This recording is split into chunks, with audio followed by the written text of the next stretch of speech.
All right, so we're diving deep today into a spot that tons of you have been requesting, and I gotta admit, it's been on my list for a while too. The Island of the Gods, uh, Bali. Yeah, Bali's got that magical reputation, right? Like it's this dream destination. So we dug into a pretty hefty travel guide to see, what's the hype all about? What actually makes it so special? Exactly. We wanted to get past, just the pretty pictures and like really break down the different Right, facets. because it's more than just beaches or temples, right? There's something about the whole experience that people rave about. Totally. So first off, the guide makes it super clear that Bali's got this incredible diversity, even though it's a relatively small island. The coastlines alone are like night and day. Oh, yeah. You've got your picture-perfect white sand beaches in the south, around Kuta Seminyak, Nusa Dua, all those spots you see on Instagram. Yeah, exactly. Like classic paradise vibes. But then you head to the west or north, and boom, totally different scene.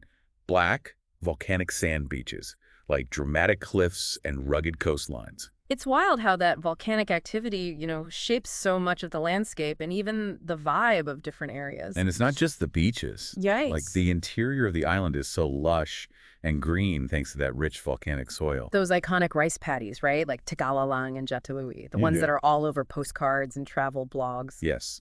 And the guide talks a lot about the Subak system, which is this ancient irrigation system. It's actually a UNESCO World Heritage Site. Yeah, the Subak is fascinating. It's not just about watering crops. It's this whole philosophy of community and balance. Like water is sacred, and they've built this intricate system to share it fairly and keep everything in harmony. It's like a tangible representation of their deep connection to nature, which, is a big part of Balinese Hinduism. Right.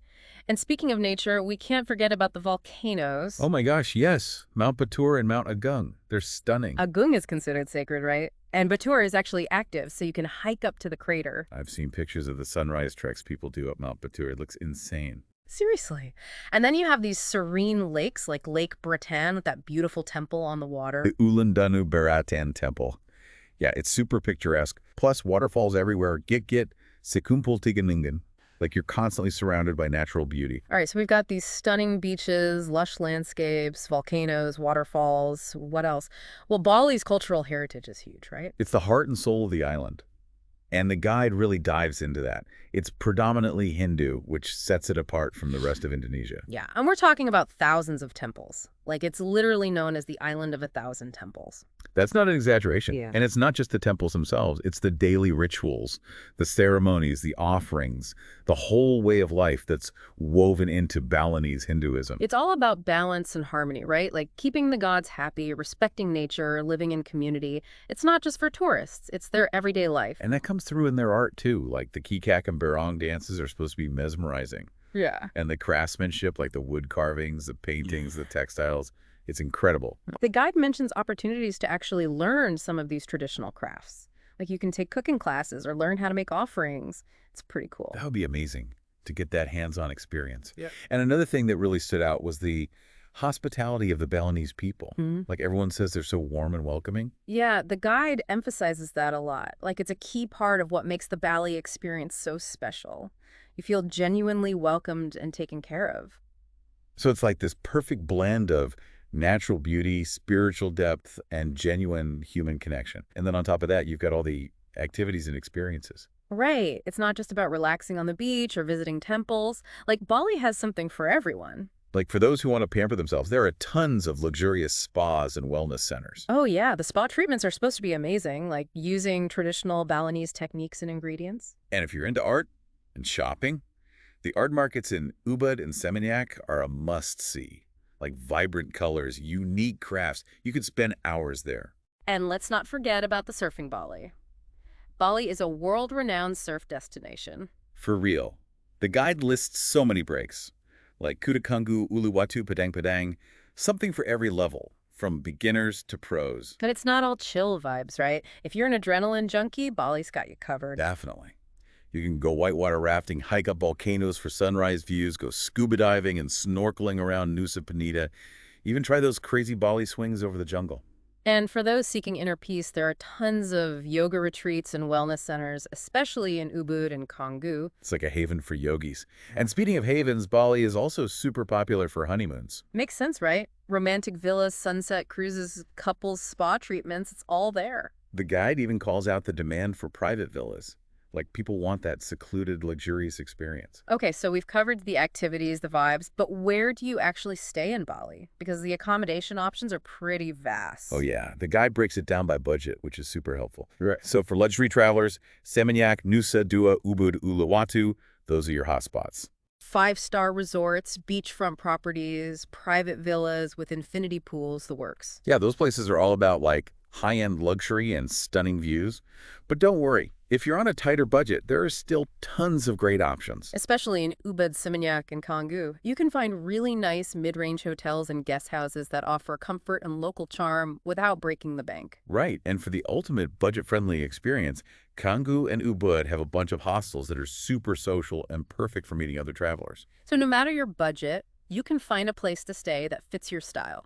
And now let's talk about the food, because Bali's culinary scene is another huge draw. Oh yeah, the food's supposed to be incredible, like fresh, local ingredients, vibrant flavors, and so much variety. The guide raves about the warungs, which are these small, local eateries that offer authentic Balinese dishes at super affordable prices. Like Warong Nia in Seminyak is known for its incredible ribs, and Marapuda has this modern take on Indonesian cuisine.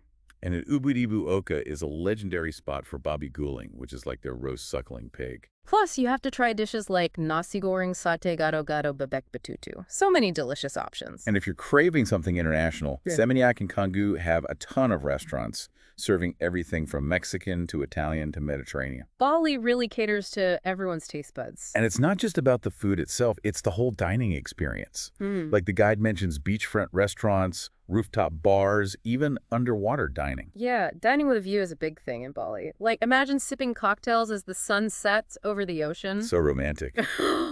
And speaking of cocktails, let's not forget about the nightlife. Oh yeah, Bali knows how to party. From sunset cocktails at iconic beach clubs to dancing till dawn in Seminyak and Canggu, there's a vibe for everyone. Like in Seminyak, you've got La Favela with its jungle vibes, Shishi, which is super chic, mirror for a more gothic scene, and Red Ruby if you want high energy. And Canggu has Vault, which is this underground club, and Atlas Super Club, which is the biggest club in Bali. But if you're not into the whole clubbing scene, there are still plenty of places to enjoy a chill evening, like speakeasies in Canggu or cocktail bars in Ubud. So yeah, Bali has nightlife covered from wild parties to relaxed evenings. So we've talked about the nature, the culture, the activities, the food, the nightlife. But what about those iconic attractions that you just can't miss when you're in Bali? Definitely. The temples are a must-see, like Uluwatu with its dramatic clifftop setting and the Kikak dance performances at sunset. Yeah, Uluwatu is definitely on my list. Yeah. And Tanawat, that sea temple that's only accessible at low tide.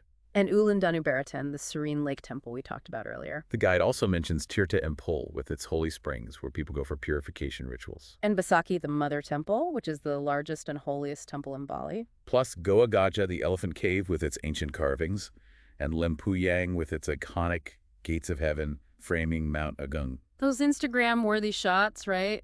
But seriously, each of these temples holds such cultural and spiritual significance. It's important to visit them with respect and dress appropriately. And beyond the temples, you have to see the rice terraces.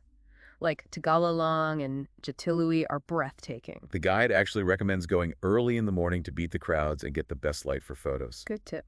And don't forget about the waterfalls. Like Git, Sekum Pool, Teganungan Banyumala. They're all stunning. And then there's the sacred monkey forest in Ubud. Oh yeah, I've heard mixed reviews about the monkeys. Some people love it, others say they're a bit too mischievous. Yeah, gotta watch out for those monkeys. But it's a unique experience for sure. And if you're into nature and wildlife, the West Bali National Park is worth a visit. It's home to Menjangan Island, which is known for its incredible diving and snorkeling. And the Bali starling, which is this endangered bird that they're working to protect. So we've covered temples, rice paddies, waterfalls, nature reserves. What about adventure activities? Oh man, Bali has it all. If you're a surfer, you're in paradise. Like Kutakangu, Seminyak, Uluwatu, Padang Medawi, Nusa Lembongan. There are so many bricks to choose from. And for divers and snorkelers, Nusa Penida and the West Bali National Park are top spots. Plus, you can check out the USAT Liberty Shipwreck, which is covered in coral. And if you're into hiking, you can trek up Mount Batur for sunrise or do a more challenging climb up Mount Agung. And don't forget about whitewater rafting, canyoning, cycling through the rice paddies. There's no shortage of adventure in Bali. Plus, you can immerse yourself in the culture by visiting art markets like Ubud Sukawati Seminyak in Bono, which is known for its wood carvings. And definitely try to catch a traditional dance performance, like Yeah. the Kikak Barong Legong. They're truly captivating. And if you want a deeper cultural experience, you can visit traditional villages like Penglipuran and Tenganan. So basically, Bali has everything right. Beaches, temples, culture, adventure, food, nightlife. It's no wonder people keep going back. But before you book your flight, there are some practical things to keep in mind. The guide has a whole section on essential travel tips, Hmm. like when to go visa requirements, getting around customs and etiquette, safety and health. It's super helpful. So first off, the best time to visit Bali is during the dry season, which runs from April to October. That's when you'll have the best weather. But it's also peak season, so expect bigger crowds and higher prices. The wet season from November to March is a bit riskier weather-wise, but you'll find fewer crowds and better deals. And then there are the shoulder seasons, April, May, and September, October, which offer a good balance of decent weather and manageable crowds. In terms of visas, many nationalities can get a visa on arrival or VOA for stays up to 30 days, which you can usually extend. But always double-check the latest visa requirements for your specific country, because they can change. And make sure your passport is valid for at least 6 months beyond your intended departure date. And you might need proof of onward travel and sufficient funds to cover your stay. For getting around, taxis are readily available, especially Bluebird taxis, which are considered the most reliable. And ride-hailing apps like Grab and Gojek are super convenient and affordable. You can also rent scooters, which are a popular way to explore the island. But be cautious if you're not an experienced rider, because the traffic can be chaotic. The guide recommends renting a car with a driver, which is a comfortable and stress-free option, especially if you're planning to do a lot of sightseeing. And when it comes to customs and etiquette, it's important to be respectful of Balinese culture. Like when you're visiting temples, you need to dress modestly. Cover your shoulders and knees, wear a sarong and sash, and remove your footwear.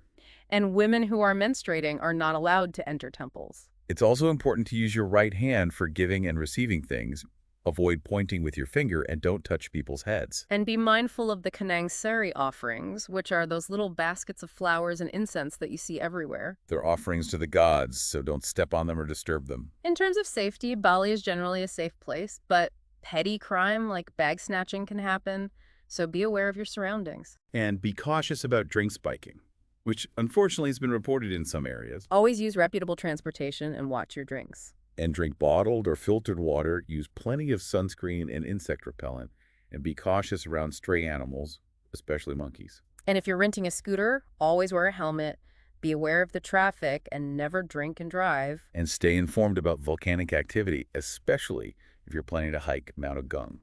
It's a good idea to have travel insurance that includes medical evacuation just in case. And always exchange money at licensed money changers to avoid scams. Basically, just use common sense, be respectful, and stay informed. You'll have an amazing time in Bali. So as we wrap up this deep dive into the magic of Bali, I think it's safe to say that this island truly lives up to its reputation as a dream destination. The combination of natural beauty, spiritual depth, adventurous activities, delicious food, vibrant nightlife, and warm hospitality is hard to beat.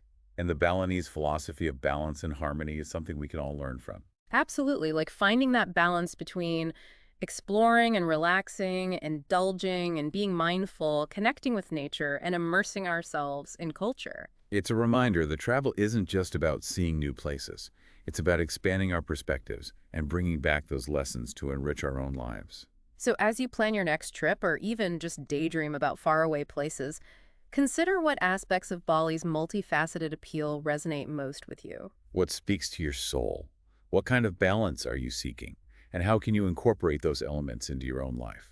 Thanks for joining us on this deep dive into Bali. We hope it's inspired you to explore the magic of this incredible island for yourself. And maybe even discover a little bit of magic within yourself along the way.